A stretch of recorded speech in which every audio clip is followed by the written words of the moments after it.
welcome back to Worst to First. Brian Stewart. Tonight we are diving into a wide array of late May NFL topics. So, grasping at straws a little bit to a degree. I will be with Matt as usual, and we've got Jaden Bassdaddy Starnes back in the building, the original crew.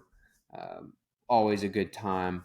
And of course, this is the first time, boys, since we debuted some of our new staple segments that the three of us have all been on a show at once. So that alone is worth the price of admission, I think, for those who have hit play and are following along right now.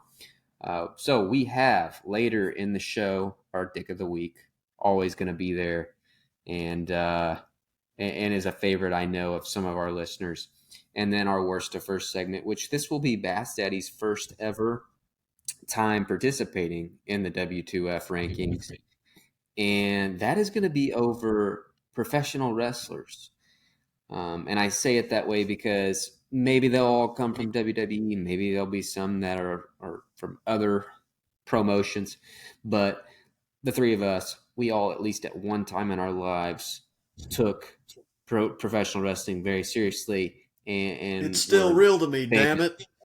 I put WWE above God, above family, above everything. At one point, I did. There was a time. No joke. There was a time. I mean, we could do a whole freaking show over this. I mean, I remember, Bassdaddy, you were involved. We ran somewhat of a promotion when we were younger. Just had matches with like 10-man roster. It was a little too much. Absolutely. But hey, we haven't forgot. So I guess it was a memory. I haven't forgot, at least. And so, yeah, we'll be ranking those later.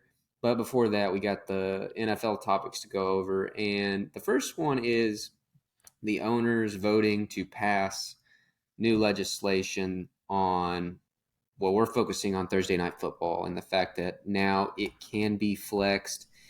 That's the headline. That's the one that is going to cause some knee jerks. When you look in the fine print, the only games that can be flexed are Thursdays from week 13 through 17. And so you got like a month there, December, where it's possible. And I know a couple of the games, it's like Pittsburgh or Dallas, where you just kind of know they're probably not going to flex those based on the fan bases. But there are a couple where it could happen. I know you have to have at least a 28-day notice if a Thursday nighter is getting flexed. So 1 month basically to let fans know and adjust accordingly. And Bassdaddy or Matt, whoever wants to start first, totally up to you. But I just want to hear what y'all are thinking about this, because it's kind of controversial. And I know for me, like I have some fairly serious thoughts on the matter. Yeah, I as a fan, I think I like it, right? Because this is going to I don't know what the actual games are slotted for those spots. Like you said, you mentioned Pittsburgh and Dallas, what have you. But, if we get some wild, terrible matchup, at least we won't have to suffer through that on Thursday night. And I know, like you fellas, you watch pretty much every Thursday game. So this is good for us, right? This is good for us. There's definitely going to be implications as far as the team goes, scheduling, rest, etc. I know that's going to go into that. But for me, personally, as a fan, support it. Yeah, flex it. Flex it. You know what? Let's expand past 13 to 17. Let's go ahead and just flex it from about week 6. After last year's Thursday night slate, complete shit the whole year. Every Thursday night, I honestly was willing to look down the barrel of a shotgun, then turn my TV on to Amazon and watch the Thursday night matchups. Them having the ability to flex teams that people give a shit about into those spots, I'm liable to watch a couple more games. And that's what we love to hear. I do feel that way. Last year, Amazon, we talked about it every week when we were making our picks. Like, man, that Amazon Bezos apparently screwed somebody's wife at the schedule making headquarters. Allegedly. But here's the deal too, is it's going to be a classic issue where you can pick based on the week, based on the month, you can pick your side and change it up. Like right now, I'm like, yeah, that'll be great. I don't want to watch the Saints and Rams in December, I doubt. Give me a competitive, good team matchup. Can't wait, love the decision. But as soon as it impacts me, as soon as I've bought that Thursday night ticket and then they change it up on me, granted, I don't usually buy tickets that early, but if I did, Bassdaddy, I know you went to a Thursday night game in Pittsburgh years ago. That was mid-season maybe. Like if they would have changed that on you, that would have been a pretty tough deal just as far as, then you got to go through the flights and I'd have fucking hurt somebody. that's what I mean is it's all fun and games until you're the person who's supposed to be going to the game and you're not from the area. So you made these travel and hotel arrangements. Like that's where I'm coming from. So yeah, right now I love it. But as soon as I'm in those shoes, I'm going to flip so fast and just piss all over the whole progression that these owners are trying to make. Well, right now, booking a trip to Pittsburgh for it's like, let me see, it's December 3rd. The Steelers are playing Arizona. There's a specific hotel, a couple, like 3 or 4 hotels downtown by PNC Park, right by Heinz Field or Acrisure or whatever, right there. And we tried booking it like 2 days after the schedule came out. And those hotels are already completely booked. So now, if you have a month in advance, you're not going to, it's going to fuck everything up. Then there's not going to be shit. It can be harder to find flights, everything. Matt, have you even, I feel like you haven't even looked at this angle. It kind of sounded like you head in the cloud. You haven't gave any thought to any of it. So I guess this is your chance to make up. There's not a lot to make up. It all depends on the schedule is what I'm saying, right? If Kansas City's on the schedule, you know what? I give this a lot more thought. But with teams like right now, Pittsburgh, Dallas, etc., you just got to expect and plan that they're going to be flexed most likely because neither one are going to be contenders. So that's the way I would look at it. But that's just me, boys. You can have time to slander the Steelers. You don't have to start it now. And I am afraid. Hey, you fellas brought it to my doorstep within the first 5 minutes of this program, and I'm going to tell you right now, you're not going to kick it down. All right, you're going to be met with blunt force. You know what I'm saying? Eat ass. Slippery slope. I think. I fear. NFL. All the changes they've made in the last, say, 10 to 15 years have paid off and been successful. Made them more money than we probably ever foresaw, and the owners did. I worry that eventually one of these days they're going to push it too far and the toothpaste out of the tube. And before you know it, it's going to start to send them in the wrong direction because what if this makes, a couple guys get hurt that maybe wouldn't have otherwise? It's probably okay while it's just December games, but if they start to do this all year long, I think that's where they might just kind of shit all over their toes. These airline pilots that fly specially for these teams, fly their team jets? What if at some point they fucking had enough of it? Seriously. Yeah. What if? And no, I'm mid-flight. That's a whole nother thing right there, man. That's a Seriously, whole nother thing. It's just a thought. It could happen. I'd be lying if I said I didn't think about like flying back from Europe a couple weeks ago. I was just kind of like, man, what if this pilot's just in a really bad headspace and decides to take this thing straight into some country real estate in Pennsylvania? I don't know. Well, that's probably it. Or what about the flight attendants? Yeah, what about the flight attendants if they're thinking like, man, these Thursday night games, they fucking suck and they don't pass out pretzels. It's just seriously, it just goes on and on. It just, they could be very good or else it can get very messy pretty quick. But here's the thing, right? If you are one of these professionals that work these airlines specifically for these teams, is it really bad? It's got to be like a cake gig, am I right? Or maybe you're just dealing with pricks. I don't know. I don't know. They're all pricks. That could be. But if it's the same crew every time, I don't know. I'd love to know. But Maybe we should get someone on that works in this field. If they're like the pilots I've had, you don't ever see them. For all I know, the blow up doll from Airplane has been flying me everywhere because I never actually see the true pilot.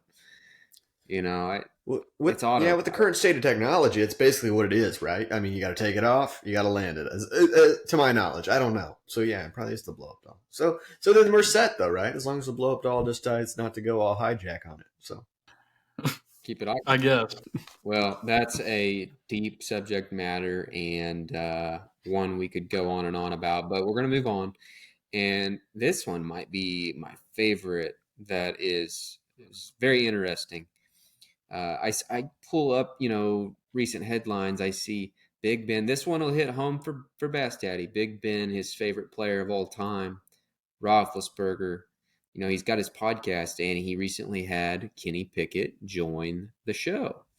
And apparently, I didn't listen, but I read that Ben told him in more expansive terms than this, hey, just going to be totally honest, I know I'm a dick for saying this, but I did not want you to succeed at the start of the year. He did not want Kenny to fill his shoes adequately because he had just left town.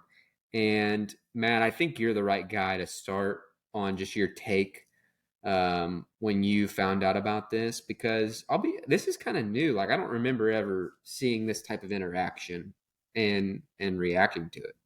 True. Yeah. I think that's what's really great about this new world of sports media. Everybody's got a podcast these days, even Ben, we get to see these unfiltered raw takes that you wouldn't normally see. As far as Ben's take goes, I'm going to actually defend him at first, right? I feel like it's probably frowned upon if you say it out loud, but I think it's very human nature to maybe want your successor to, maybe don't do so great, especially when you went out on a little bit of a sour note, at least probably not what you were wanting to. And then what I think really happened, he says he's fine with that. He wants him to succeed now.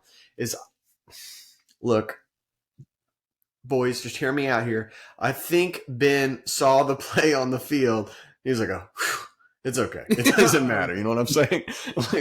It's going to be okay. This kid's not going to touch my legacy, and the Steelers aren't going to go back to a bowl anytime soon. I mean, I think that's what happened. That was where the real leaf turned over for him. I don't know what you guys think. I think that I kind of understand where he's coming from, I guess. I mean, I don't think Rodgers wants to see Jordan Love ball out and go win 12 games in Green Bay now. But after Roethlisberger seen Kenny Pickett come in and end the season 7-2, have 4 game-winning drives his rookie year, he's probably thinking, holy shit, this guy's not fucking human. Even though Roethlisberger had a lot better, he was a lot better his first season. He was a hell of a lot better. Youngest quarterback to ever win a Super Bowl. That's crazy. He's okay. That is crazy. I forget about that. But I think it's pretty badass that he owned up to it, admitting that he wanted to see him suck ass. Well, not literally on the football field. So, Matt, I was almost you started saying I didn't expect you to take that angle, first of all, and then you did, and I'm like, oh well, I think we're gonna be lockstep, start to finish, because I too, on one hand, I want to say this is kind of on brand for Ben, right? But I get it. I honestly think if I was Ben, I would feel the same way. Even though it's not like he got cut. It's not like the team said, we'd rather have Kenny Pickett. But I just still, because the further you get removed, the more years that go by, Ben will just simply root for the Steelers and it'll be, done and over. But that first year or two is going to be tough, and you don't want to see somebody outperform you, even if it was his later years. And that's where we started to separate on our takes, Matt, because I think Ben lied about the fact that he actually is rooting for him now. I think that was kind of a way for Ben to set himself free. He's probably feeling a little guilty internally about rooting against his old team. But now that he said this publicly, it makes sure people, it puts a good face on, right? I'm back in the Steelers' corner. I want Kenny to do well. But damn, don't be surprised Sunday afternoon when he's in his living room, whatever he's doing for his game ritual now, he's wanting Pickett to throw interceptions. He's wanting the Steelers to possibly lose, but definitely wants to see them win in spite of Kenny Pickett. I really think that. I think it's too fresh. Give it another 5 years or so before Ben is totally over wanting to see the Steelers kind of have a little bit of a downfall. I agree. I definitely echo what you guys are saying. I mean, you guys make some solid points. I had another thought come up because wasn't it either last season or the year before, either Ben's last season or the second to last season, where he'd come out and publicly said, "You know what? I got to give up on this porn thing. I got to quit jerking off for a while so I can focus on playing." That was a long time field. ago. How long ago was Quite a that? long time ago. Okay, well, either way, my point is he's probably feeling some resentment from that. You know what I'm saying? But now that he's out and retired, that Pittsburgh's not going to bring him back. He's jerking off every day. Exactly. Instead of watching Kenny Pickett throws a couple touchdowns on Sunday, he's turning Pornhub on. Get that game off. Yeah, it's a load. Pickett throws some tutters and Roethlisberger throws some tuggers. You know what I'm saying, brother? Yeah, he'll be tugging for sure. One load, be chubbed up. One load per interception. For sure. I hope Ben covers this on his podcast. He really should. Yeah, I need to listen to the episode because if nothing else, it clearly was a very honest exchange. And Pickett, he's a Pittsburgh guy, so he grew up. Probably you probably know Bassdaddy. Rooting for was he is a fan, so it's like your idol tells you straight to your face at 23, 24 years old, like, I really don't want to see you succeed. But you got to respect that. I respect that he cut through the bullshit and just told him the truth. I've really grown to appreciate Roethlisberger. You know, his isms. You know, just random He's stuff. Aging I miss him. Yeah. Gone, not forgotten. Speaking of other quarterbacks, one that some would say is kind of like Ben on the field, and that's the Buffalo Bills, Josh Allen. Matt, you covered the rumors off the field, ex-girlfriend stuff on our profile. We talked about it on an episode a couple weeks ago. And so here yesterday, I believe it was, he was quoted saying, I so badly want to bring a Super Bowl here to Buffalo, which no duh. But you start to read into the fine print of the article, and the coach and Von Miller and Stephon Diggs isn't there, but some of the other players, they're just talking about how he really seems maybe a little extra focused, a little more intent on his Josh said it himself. He's taking film study more seriously. And you can just tell it's kind of eating at him that he hasn't gotten them back to the AFC Championship in a few years. I don't know, man. I think there's a lot of different ways you can look at it, and it probably just depends on if you support the Bills or not, if you support Josh Allen, if you're his ex-girlfriend. But still yet, Matt, what is your takeaway? Because I know you've kind of been locked in on that story. Do you think there's any tie-in to what he's saying now? I think 100%, right? There's got to be. I mean, and it depends which way you look at it, right? On one hand, you have the ex-girlfriend, they broke up. They were together for a long time, I think high school even.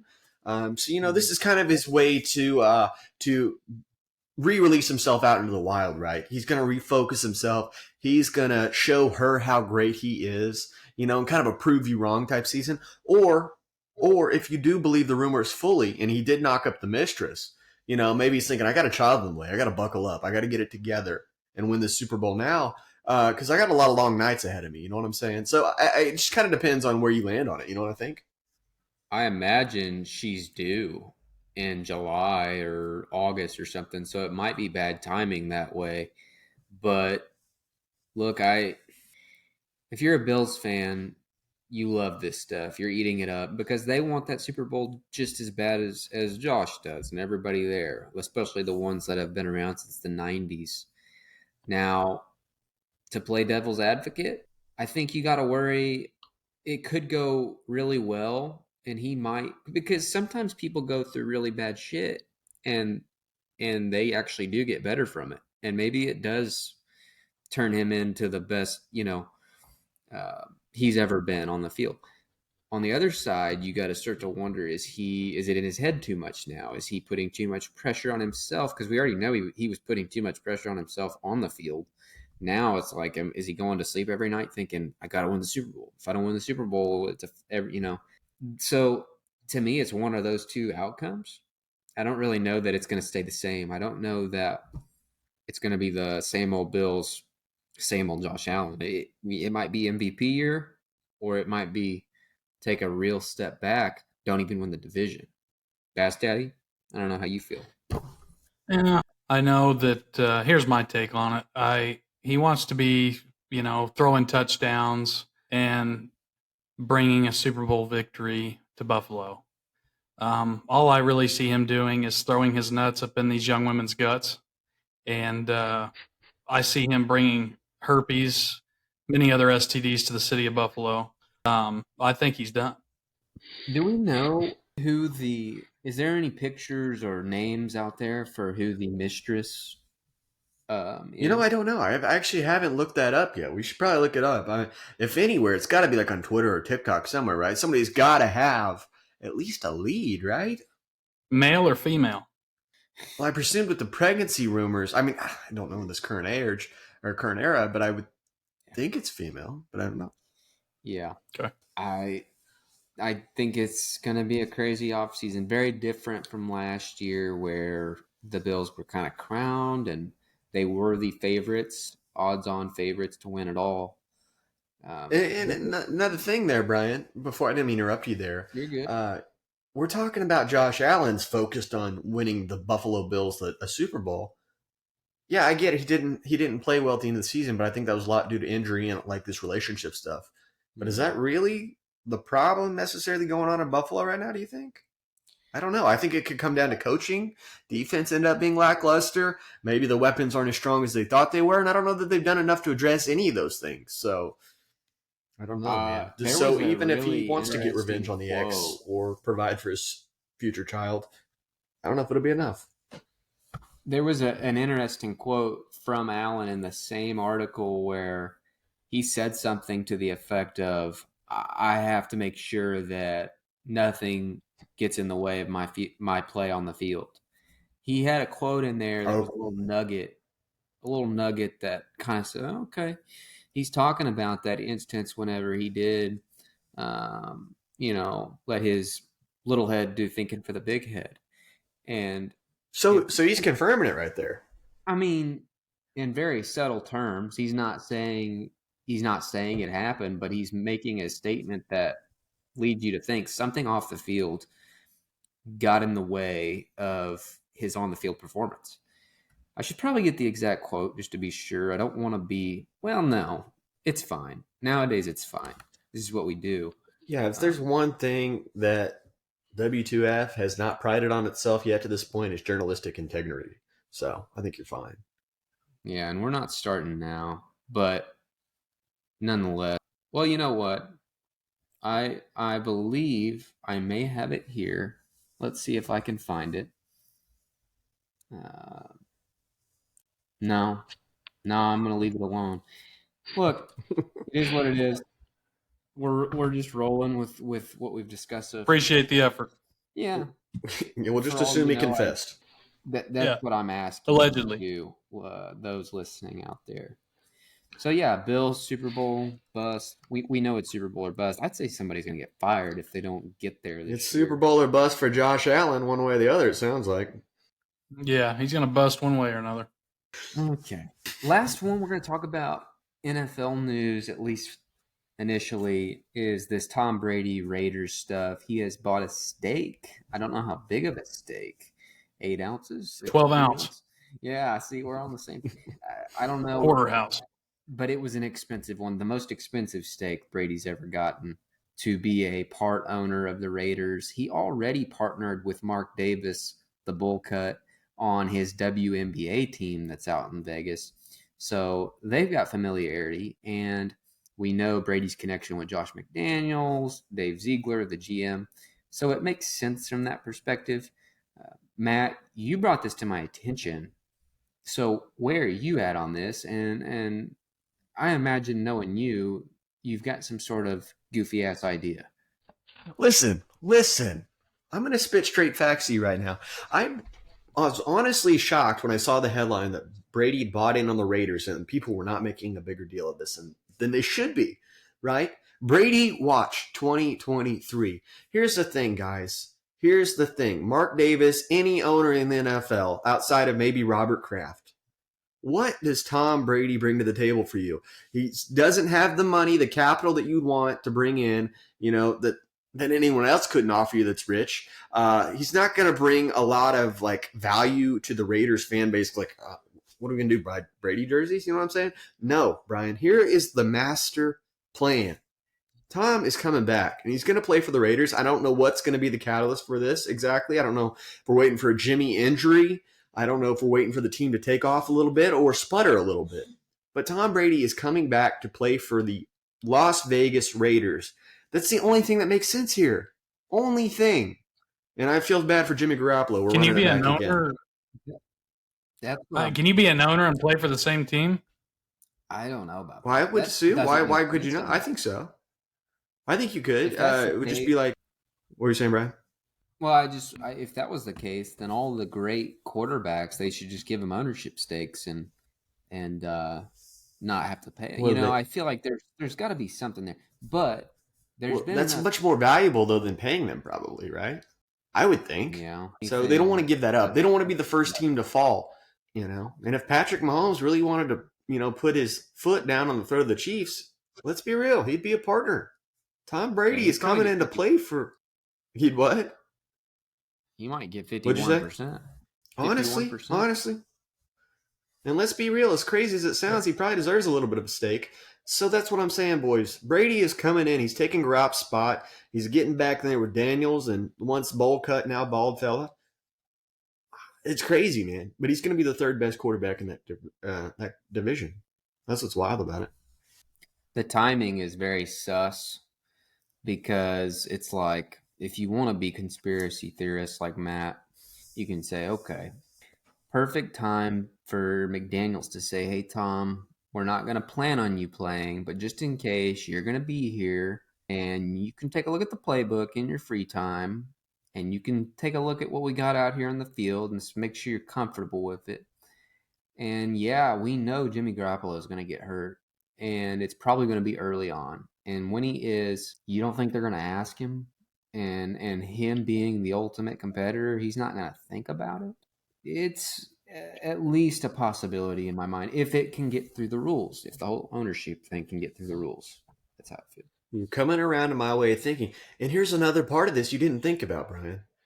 Tom Brady is a single guy. Jimmy Garoppolo just got free rides offered at a brothel for life for just coming to town. Jimmy Garoppolo, right? Good-looking guy, I get it. But what do you think Tom Brady's going to do? My goodness, 7 Super Bowl rings? Pretty solid-looking guy in his own right. He's going to own all those brothels. I thought Brady I thought Brady bagged abroad here. Talking about Kim K, there's some rumors around that. That was his son next to the pool. I don't think that's the one I was I had saw, but they could be. I don't know, but yeah, Kim K or the son? Kim K. Yes. Yeah, that's the new rumors that he's porking Kim K now. Kim Kardashian. That would make sense. I could see that. Yeah. Crazy thing is, we just broke this story on W2F. You think it's real deal? I really do. Why? What does he bring to the table other than that? Money. That he wants to grow. What do they need money for? They can get money from anybody. You know what I'm saying? What's the benefit of having Tom Brady? Yeah, I want to say there was talk of football intelligence, maybe. Yeah. Do what? There was talk of. Remember him and the Dolphins were flirting around, and I think that owner actually, kind of made these types of promises. Yeah. Said, hey, wasn't he going to get a stake of the team? Something to that effect. Yeah. To play there. So, that's something. Boys, let's open up our eyes. It's going to happen.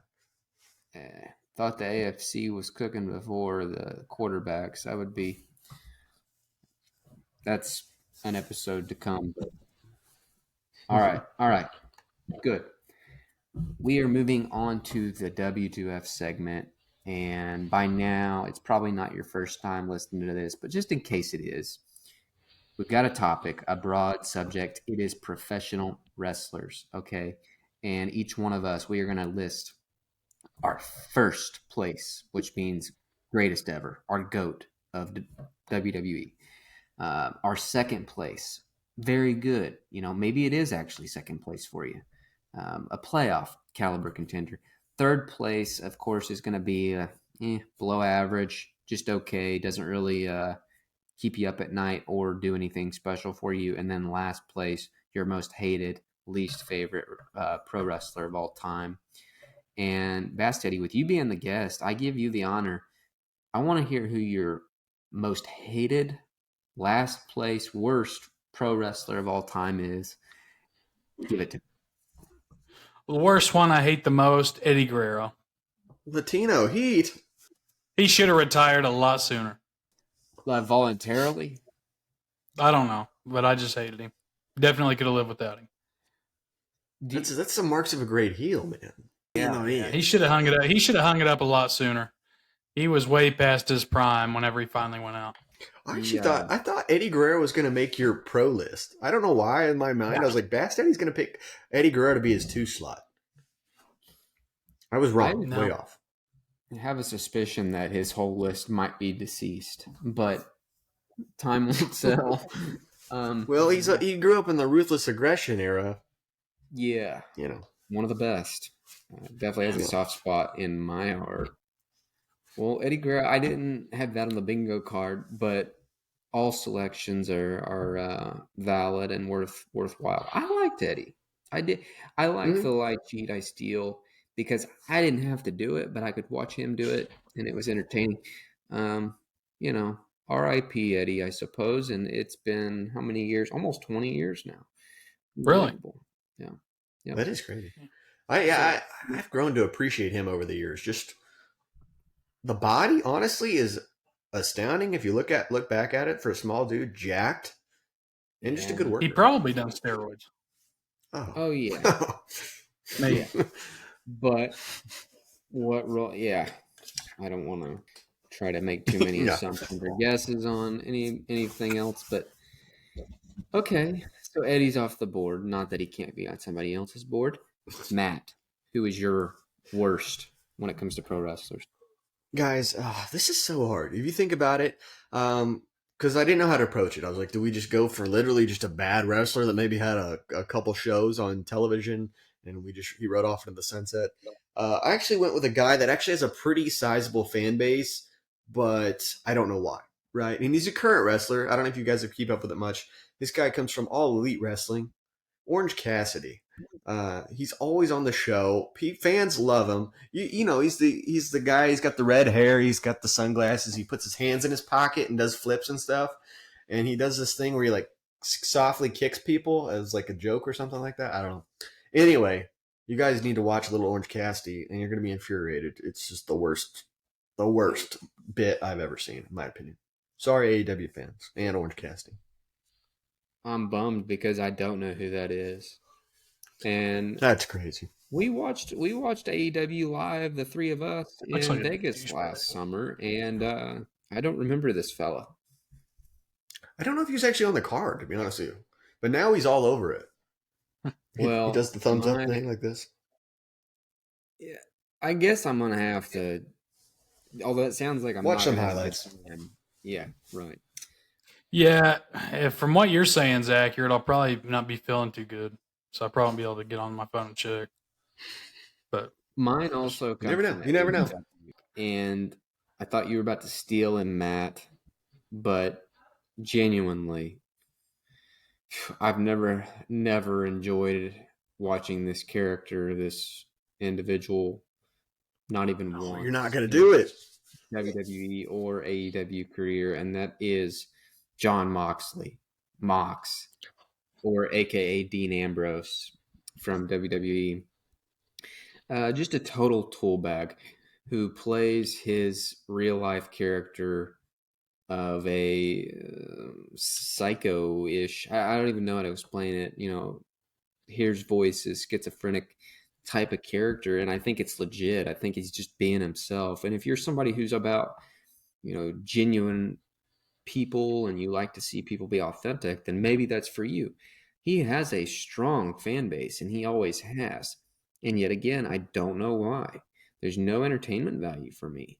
I just think he's a dumbass. Looks a little bit, I'll save my words, but there's just no redeeming qualities. And he's the type, like when he wrestled Lesnar, that was my favorite match because I knew he was going to get squashed and thrown on his head 10 or 15 times. Very enjoyable. Have you seen any of his recent work over in AEW where he does a lot of the gimmick type matches and stuff like that? No, I haven't watched AEW since that night in Vegas, but he's probably... You got to get on it, Bryan. Actually, you are spot on about a lot of things, Bryan, but people are coming around on Mox a little bit. He's becoming a bit of a meme in the wrestling community. I don't know if you're aware of this or not. He gets juice a lot. CM Punk, when they were getting into their feud recently, it's actually been last year, I guess, but the bit was, it got a little shootish, right? And he's like, I would work on you right now, Moxie, but I'm afraid you'd bleed on me. You know what I'm saying? Mm-hmm. Like, a great bit, all-time bit. You guys are missing out on Mox right now. You guys gotta catch up, man. His interviews are even better right now.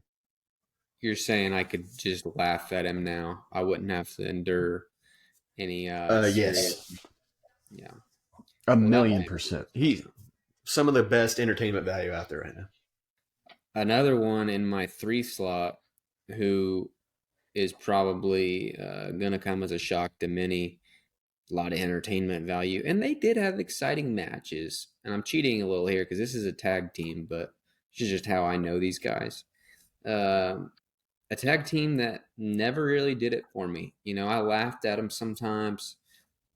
They made me, say wow a little bit with some of their crazy moves and what have you. It's the Hardys.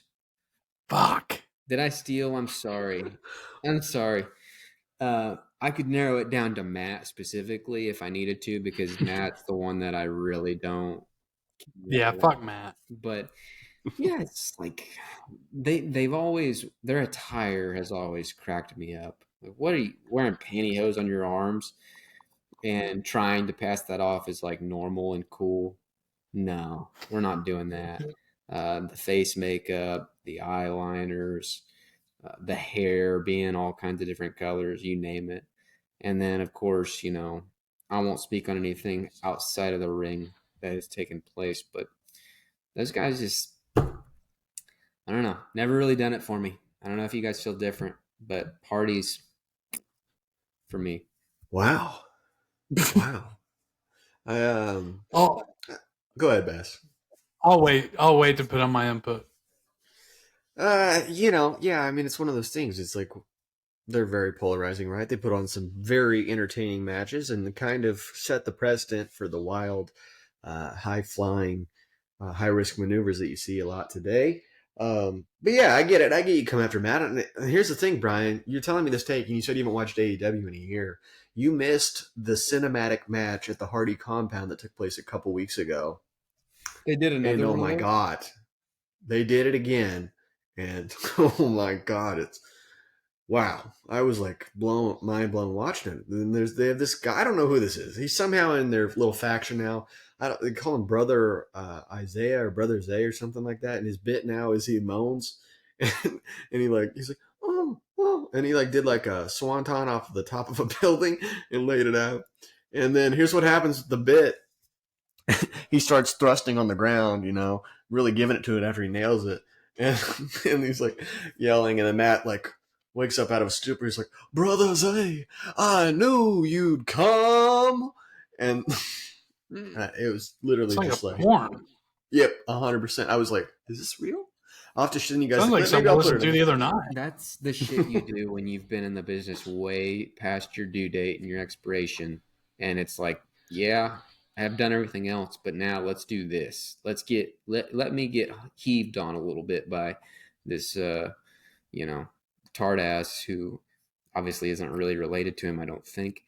But No. I actually Definitely do not. think I want to watch just to see the swanton and see this moaner. I It's the best strictly part of want the to see the match. humping. I can find the clip, and I don't know if I can put it in this. Yeah, screw it. I can probably throw it in this video too. I'll send it to you guys. I want to see some sex. Yeah, get that part in there specifically. And I don't know if you know, Jeff is back now after his 25th DUI. They brought him back again.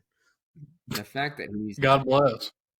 him being alive, let alone on wrestling TV, is nothing short of a miracle. God sent. So now it's your turn, Bassdaddy. Bassdaddy. You're third place. So, a wrestler that is okay that also doesn't really matter to me, Chris Benoit. He came into WWE. He started off hot. You know, granted he did go out with a bang, but I don't know. I could care less about him. Of all the options that we've discussed so far, I'm just kind of shocked that he didn't get the fourth place spot. It's exactly right. He is above Eddie Guerrero. Well, he went out with a bang. Eddie Guerrero really didn't. He just kind of like a slowly, more quiet exit. Oh my god. That's the darkest thing I've ever heard, I think. I didn't mean it to be that way, of course. No. It sounded a little wrong. Sorry, W2Fers. Oh, Yeah. I'm not sure I can add a whole lot No. on Benoit, but he's kind of like a name that doesn't really get spoke on much for obvious reasons. But that's the beauty of this segment, is to each their own. We all get our own lists, and we all get to speak our truth. And Bassdaddy Benoit slides in at third place for you. Matt, what about you? Who's in your third spot? And I really wrestled with this a lot of ways. I kind of get caught in this trap where I keep wanting to make it like a third place finisher. But I'm not going to do that. I'm not. And I also thought about doing an up and comer that I think could, land his way into the top two eventually. But I'm not going to do that either, Brian. I just had this one pop in my mind. I think it's meant to be. I don't know if you guys recall. Gangrel. I think he belongs in a not bad category, not like a great category, but very interesting to say the least, especially as a small child seeing this guy prance around with his bleached hair and vampire fangs. And then, of course, he created the Brood with Edge and Christian. Entertainment value through the roof in the 90s, I tell you. Didn't he pretend to drink blood? I believe he did. Maybe he actually did drink blood. I don't know. He might have, especially for a big event, WrestleMania. It seems like a good time to do that. Makes my stomach turn. I do remember them, and I remember him, and I'm not lying when I say I gave real thought to him being in that third slot. I don't know why. Really? I mean, obviously, the character is memorable. Vampire. Yeah, exactly. Cool as shit. But he didn't really have any talent to elevate beyond just kind of being a facade. He was there and then he was gone, it seemed. And but burn something in my brain, your brain. I guess that's what gets him above fourth place for any of us, for sure. Definitely good career, good gimmick, but obviously he's not going to crack like your top 100 of all time or anything like that. So, yeah, good, not bad I don't section. know if he ever even did he win a strap? Maybe he got the hardcore title. Maybe. Yeah, maybe, or maybe possibly a tag team or what was going around at that time? I doubt he got an IC title or anything like that. Maybe a European championship. Pretty easy to come by. It got passed around like a hooker on the main corner, but nonetheless, that's probably where it would have came from. Maybe in an Inferno match or something. So we've all said our third place now, and in boomerang fashion, you get to go to your number two, Matt. I assume your style, this is your second favorite of all time. Yeah, man, this is honestly very difficult. I got a lot of guys that could be in the mix here. He probably deserves to be higher, but you know what? I'm going to take him while I can take him, Brian. Stone Cold Steve Austin. Honestly, I don't know that you can beat him, really, if I really think about it. He may be the greatest of all time, but Can you beat a character like that? Can you beat the antics like that? Can you beat the angles that he brought to the table? The feud with McMahon, with The Rock, Bret Hart, Shawn Michaels. It's endless. The guy's a great character, and he's still basically a pop culture icon to this day. I think I just missed him, you know. Like I probably same with Bassdaddy. Like we were at that age where as soon as we got into it really, really hard and started to understand what we were seeing was right when he left. So I don't think I ever appreciated it the way that you do, Matt, or anyone really a few years older who do kind of, you know, he's kind of on the Mount Rushmore for damn near anybody, probably in the age range of 25 to 55 right now. So it's impressive. It really just bothered me. I like him. He's electrifying. The Stone Cold Stunners, everything, but I just really bothered me about when he would slam the beers together. He missed his mouth with a majority of the liquid, and it always made a big mess in the ring. And that just always kind of bothered me a little bit, but I know that they have like cleaning crews and stuff in between matches. I'm sure it got cleaned up, but so it's a you're waste mad he's of wasting beer. Yeah, that's what I was going to say. I was like, you're mad he's wasting beer. No, I get that. I mean, there's starving children out there in the world. Yeah, absolutely. You know? There's thirsty kids without clean water. Yeah. Hell yeah. Bassdaddy's got to be the one to take a stand for those starving children too. And you bet. And I know if any of them heard this, they would appreciate it greatly. I think they change the mat out on the ring every time. So it's like, you know, the beer spray thing, it's kind of like a used piece of toilet paper. They flushed it and made sure that it didn't at least linger. But yeah, I can't lie. I've noticed that too, where it seemed like he didn't drink. Very messy. Yeah. Well, Bassdaddy, I think that takes us to you. Who is your number 2? We're going to go with I'm the boogeyman, and I'm going to get you. The wormy. Very good, but not the best. I still remember just those worms were fucking real. Yeah. So I mean, yeah, that's pretty much what he did, right? That was just... He's pretty good. If you can go out there and eat fucking night crawlers and sell it as good as he did, you deserve to be on the fucking Mount Rushmore of wrestlers. It's kind of... That guy literally put his health on the line for WWE. I know all these guys do, but like, I mean, he like internal health, like he ate fucking worms. A lot of them. Probably multiple times a week. Yeah. I don't know what the nutritional value of worms are. Maybe it's high protein. I don't know. Who knows? You know what I'm saying? Yeah, maybe. But the amount that he consumed, I don't know if it could have been very healthy. Maybe it was. I don't know. You mentioned overconsumption. Bass, you know, they do house shows. Like we only saw what was on TV. But meanwhile, Monday, you know, Tuesday, Wednesday, the other nights he was on the road, he was doing the same thing. I mean, this guy was eating worms for dinner 4 or 5 times a week. And I am somebody who, like, I don't like worms. I never have. I don't even really want to deal with them. I don't want to touch them. They taste like shit. I can't really. You've had worms in your mouth? I mean, I'd be lying if I said no.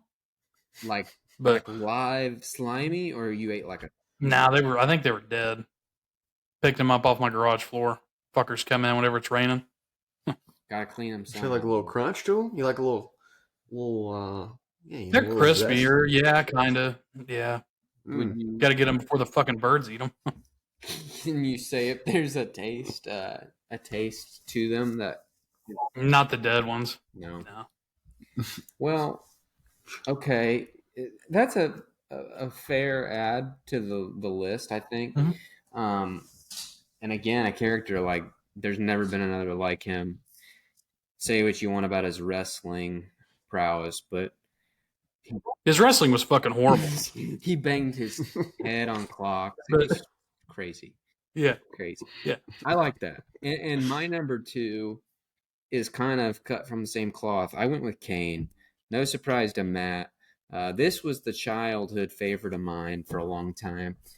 Don't really know why. Again, yeah, he was more than somebody like Boogeyman, perhaps in the ring, but he didn't talk.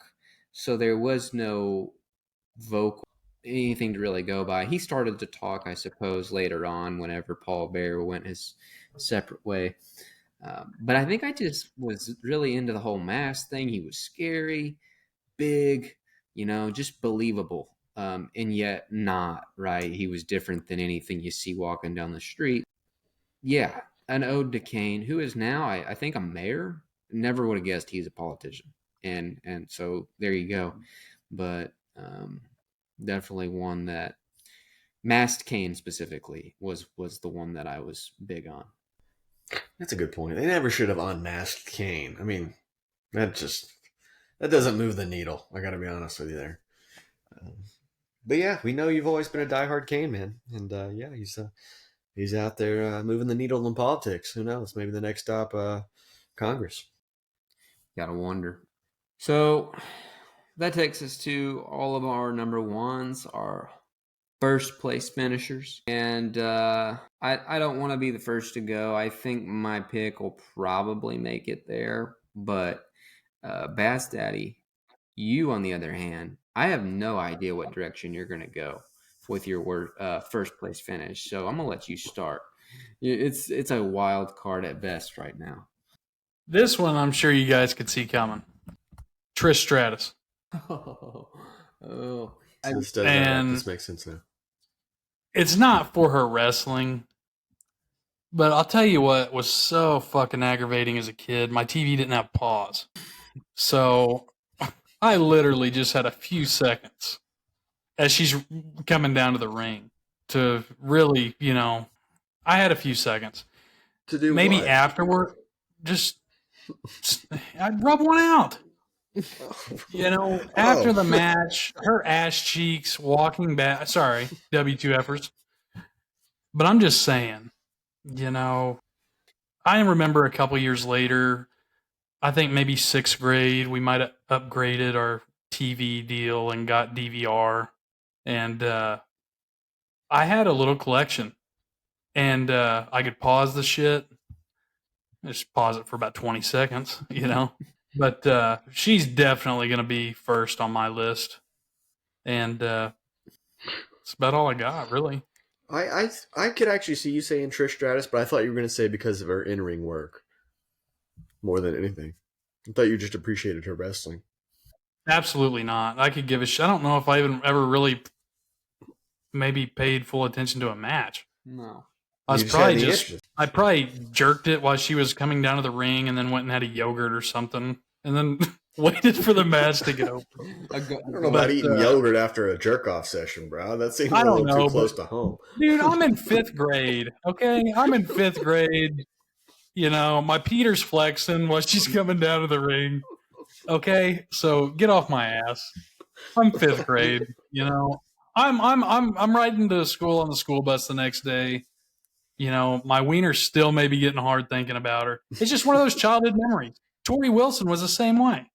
Sucker for the blondes. You had your little TP going every Monday night. I'm just being honest. Yeah. You guys want my list? I'm giving it to you. Yeah, it sounds like your wrestling fandom was totally born in just a jerkathon. It was. Yeah, it's all of mine were old school. It's been a little while since I've watched WWE or Bassdaddy Monday Night Spank It Raw. Man, yeah, there's some good memories. That list was a hell of a ride. Bassdaddy. Buckle the fuck up. It's too late now. You've already been ejected. Yeah, you guys are dumb. You guys should have been more careful. Did not have anybody that Bassdaddy named on the bingo card. Yeah, you guys will bring your fucking helmets next time. Yeah, that was wild. I'd love to get the internet's take on that list. I'll let you do the honors. Your first place finisher for the pro wrestling. You can go ahead, Bryan, if you'd like, because I've got like 4 or 5 that I'm torn between anyway. So I put Cena because yeah, that was just I was one of those kids of the many that he got over with for whatever reason. And it even surprised me. Like, I always thought I will always just be a Kane guy, and I just talked about Kane. And then all of a sudden, for whatever weird reason, one day I'm like, I really like this dude who's wearing the Stolen Valor every week. And actually, and that was truly the case because I guess he was at the tail end of his rapper character phase, but some people prefer the rapping version of him more than anything else he did. And I think now I would, but at the time, being a young kid, it was when he kind of started to get away from that I really bought in. And for me, he's on the Mount Rushmore regardless, not just my opinion. And I know some will disagree, but yeah, Cena number one, man. And now he's in funny, shows and movies. You can't beat the guy. Yeah, I mean, you got to respect Cena for sure. He made the crossover. He was the guy there for over a decade. Yeah, but like you said, people prefer the rapper version. Yeah, I'm that guy, Dr. Thugonomics. That is my favorite rendition of John Cena by far. The thing that is kind of tough is he'll have these moments where in real life it seems like his real personality is just very weird. And I don't know that he's necessarily the type of guy that I could jive with. But again, when I was a kid and I was a fan, it didn't matter. It's not like I'm going to go hang out with John Cena and just be boys when I'm 10, 11 years old. So, now is a different story. But anyway, that's what I had on Cena. Yeah. Bassdaddy, I don't know if you had something to add. I know you were. Yeah, Bass, have you ever jerked off to John Cena? Nah, it's more like Batista, I think, around that time. They say but he does. The bulges I've seen in all the movies is phenomenal. Yeah, and Guardians of the Galaxy, you know what I'm saying? Yes. But anyways, yeah, Cena was a good one. I don't know if I'd put him up there with Boogeyman on the Mount Rushmore. Maybe on the complete other side, if there's 4 there total. But Stratus definitely need to be up front. That brings respect. Sorry about that. This was low hanging fruit. I mean, I didn't know if you guys would leave it here or not. But for the thousands, and I mean thousands, watching at home, guys, it's no question, it's the most electrifying man in the world. If you smell what The Rock is cooking, The Rock, hands down, guys. He's the best promo of all time, in my opinion. Yeah, he's my guy. He was my Cena. He was my Trish Stratus, not the jerking off part, but you get what I'm saying. He was my top slot. I kind of feel the way that intro was right there. I kind of feel like you might have wanked it to The Rock a time or two. I have not. No doubt. But yeah, The Rock, guys, most electrifying man in the world, no question. No one can argue that, I don't think. Hey, hot take. I think my favorite version of The Rock was Hollywood Rock. Really? Does anyone remember that? Matt, you might. It was very brief. It was right before he went to the movie scene. The last character he really had. And he was a heel. And, of course, that was the best version of The Rock. Oh, yeah. Yeah. It was probably Cena era, was it not? No. This was like 2003-ish. Oh. Yeah. He was really embracing like becoming a Hollywood guy, and it got the fans to really hate it because they all knew it was coming. He was about to leave. And when you go back and watch, it's just like he was doing the live concerts out in the ring with the guitar, and just really he nailed it. But one of the most versatile there's ever been. He was one of the best faces and best heels ever, and that's really all that needs to be said. No question. Did you guys have any honorable mentions? Like on the cusp, guys? Like maybe at the top even? For in-ring entertainment, Shawn Michaels was hard to beat. Yeah, he was on my short list. The Phenom. Everybody loves The Undertaker, I think. Short list as well. That's probably the only 2 that I can really come up with right now. Yeah. I like the Hardy Boys just for the Right. Just because I like to laugh at that shit, just because it looks so fucking stupid. Also, CM Punk's got a fucking Pepsi tattoo. Dude, CM That's Punk stupid was on as my shit. He's my short list guy. I know. He's one. That's just stupid as shit. the best in the world. You know what I'm saying? If we had an Got a extra Pepsi spot, tattoo. CM Punk, because he overcame the addiction. How do you get Straight addicted? edge. If I overcame a Dr. Pepper addiction, I'm not going to get Dr. Pepper tattooed across my fucking chest really or doesn't forehead. Well, maybe you should, maybe you should, Bassdaddy, get a nice little DP on your chest. Yeah, no, I don't think I will. But the Pepsi just kind of throws me off. As it should. Hey man, it's a tough thing to fight. I don't think people really give the Pepsi addiction the credit it deserves, if you're asking me. Well, I give it all the credit. I just don't know if I necessarily give it enough credit to get a Pepsi sleeve across your body. CM Punk, if you're watching this right now, congratulations. CM Punk, if you're watching right now. Man, it'd be great if he comments on that. You want to fucking fight? Oh god. Yeah, no doubt, man. CM Punk he was almost in my top 2 list, but I couldn't do it. That's it right there. W2Fers are not for the show, just for the W2F segment of pro wrestlers. Chime in the comments. You know there's going to be clips. You're probably watching one right now, potentially. Tell us who would make your W2F list. It's not a Mount Rushmore. It's your worst. Third place for that meh, and then second and first place for some of your favorites. We'd love to hear it. But we do wrap the show with Dick of the Week. We are on a heater with this, and I'm particularly excited to hear Bassdaddy, whatever he might have saved up, because he lives a life unlike any of us. And so you just never really know who's going to be the dick in his world on a week-to-week basis. But I want to start on this one because I'm very certain that y'all aren't going to take this. I got one I've been sitting on for a while, and I think today I finally got that like lit match to where it's time. It's time to crown this group of people. Overall, Cincinnati Bengals fan base. Okay.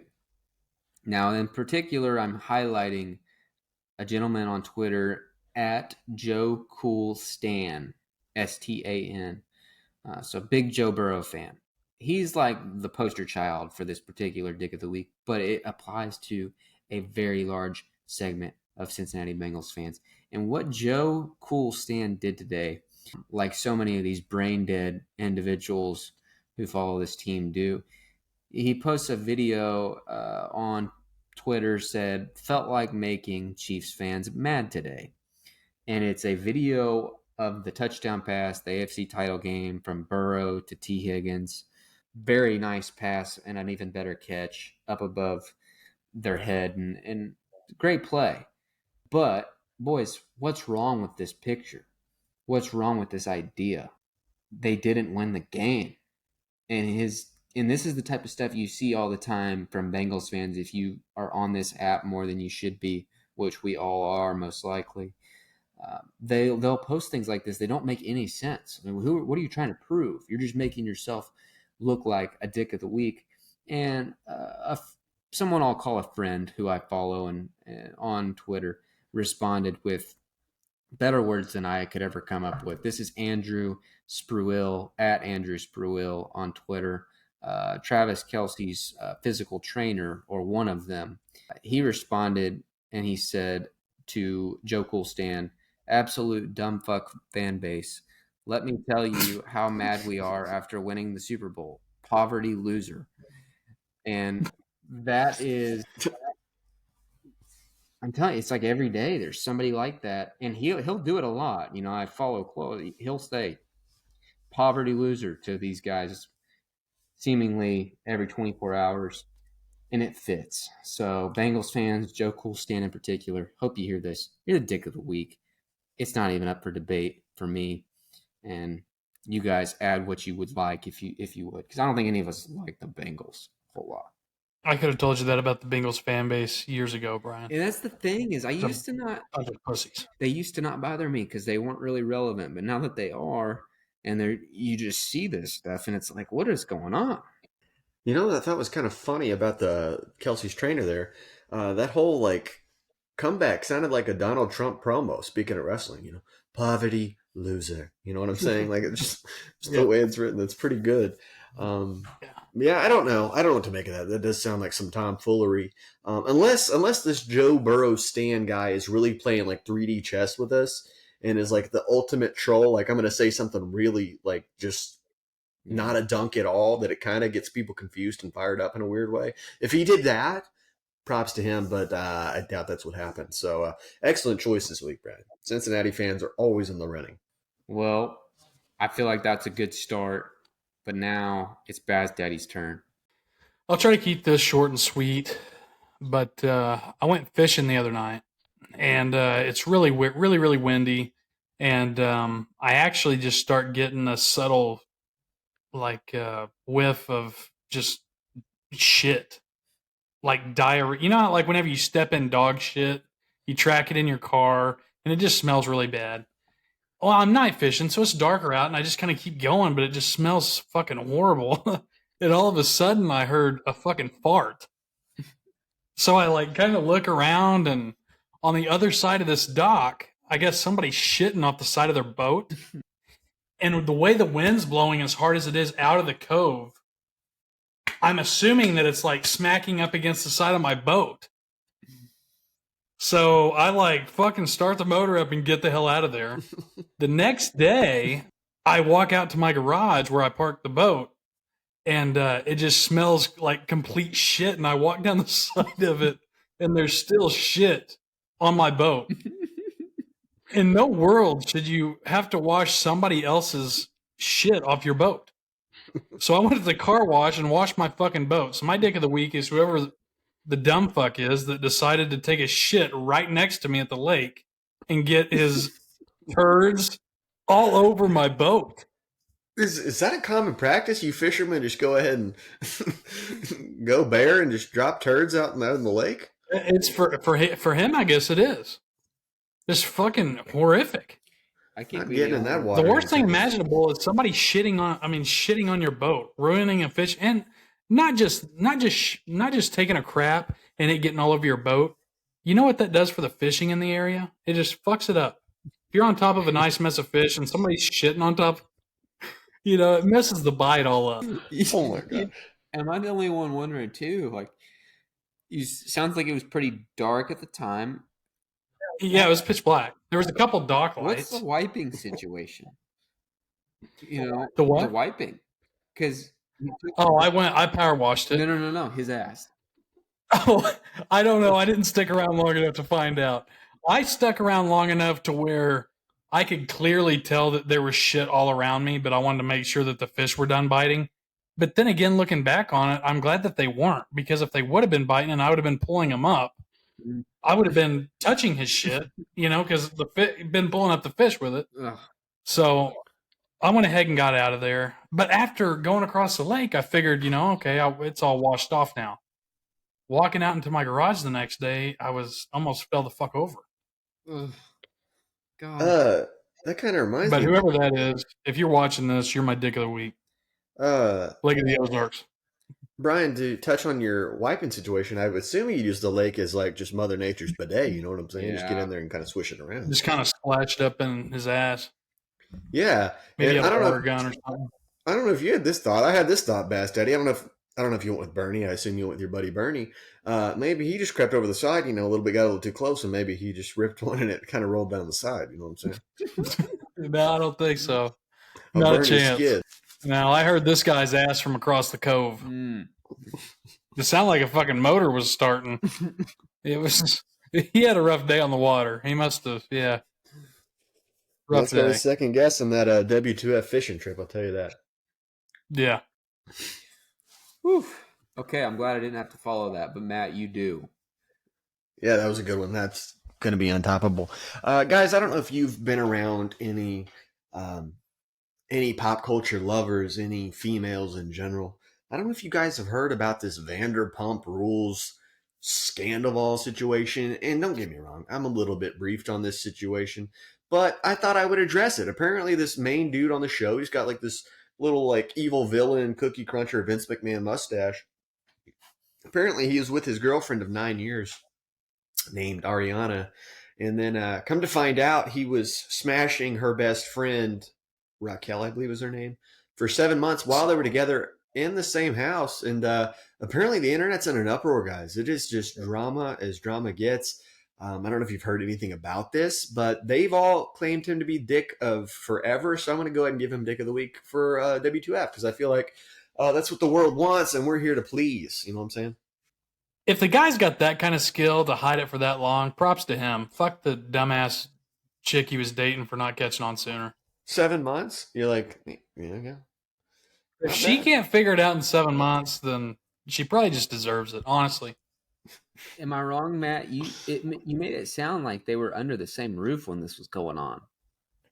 I found out tonight as I was getting briefed on this situation. Apparently, sometimes they were. Apparently, the girlfriend would be napping in the other room, and he would be plugging the other young lady. Be clapping them ass cheeks. I do think that is kind of. I'm not condoning this fella's actions by any means, but the fact that he was doing it while she was in the house, I think some blame. I know I'm victim shaming here, but could you not hear it a little? Could you not maybe just get lucky and wake up one day in the middle of a nap? Like, how heavy? It's her fucking fault. You don't beat around the bush. It's just as much her fault as it is the guys and the friends. Seriously, it's fucking stupid.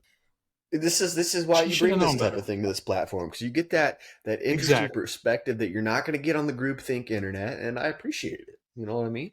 I think you make a lot of good points here, boys. It's her fault. That's what you're saying. It's a little bit of a. I'm not going to say it's 100% her fault, but 70%, yes. I think it's fair. I think we run this to the internet and see what happens. I like it. Take a poll. Yeah, I don't know whose fault these was people it, are, but it's too bad. You don't want to hear about something like that necessarily happening, but just a very weird set of circumstances, and I can't really get past the whole same roof, like it just 2 and 2 doesn't always make 4. And speaking of wrestling, I wonder, is there any work elements to this? People say that there's not, but I'm like, you're like you said, boys, that's very impressive if not. Well, that'll about do it. We had a hell of an episode here, if I must say so myself. And if you made it this far, congratulations. Been a marathon. Actually, no, it's been a sprint, quite honestly, because there's been some very unexpected, turbulent, moments throughout the show.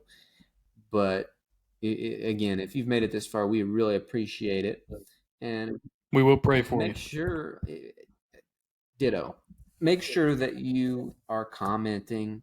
That does a lot for us. Subscribing on Apple or Spotify, and unsubscribing and resubscribing, and so on and so forth. Maybe even leave a nice review. But ultimately, 5 stars. Yes, please. 4.5. Nothing less. Nothing less.